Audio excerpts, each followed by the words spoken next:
ধন সম্পদ নয়, মানুষের জীবনের সবচেয়ে প্রয়োজনীয় জিনিস হলো মানসিক শান্তি। আসসালামু আলাইকুম আমার ভাই বোনেরা, কেমন আছেন? আশা করি ভালো আছেন। ভাই বোনেরা, আজকে আমি কি রান্না করব সেটাই আপনাদের সাথে শেয়ার করব। আশা করি সম্পূর্ণ ভিডিওটি দেখতে সঙ্গে থাকবেন। আজকে আমি রান্না করব শুটকি মাছ দিয়ে কচি লাউ শাক ডাঁটা। প্রথমে আমি গরম পানি দিয়ে শুটকিগুলো ধুয়ে তেলে ভেজে নিব। তারপর গরম তেলে রসুন কুচি, পেঁয়াজ, কাঁচামরিচ, লবণ, সামান্য করে জিরা, আদা রসুন বাটা, হলুদ গুঁড়া দিয়ে নেড়েচেড়ে শুটকি মাছ দিয়ে ভালো করে কষিয়ে নিব। কষানো হয়ে গেলে আমি কেটে রাখা শাকগুলো দিয়ে ঢেকে দিব। কিছুক্ষণ পর ঢাকনা খুলে আবারও নেড়েচেড়ে দিব।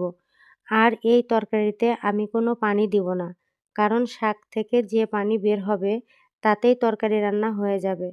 তারপর রান্না হয়ে গেলে আমি একটা পাত্রে ঢেলে নিব। দেখুন শুটকি লাউ পাতার তরকারির ফাইনাল লুক। তারপর গরম ভাতে পরিবেশন করব। তো ভাই বোনেরা, এই ছিল আমার আজকের আয়োজন।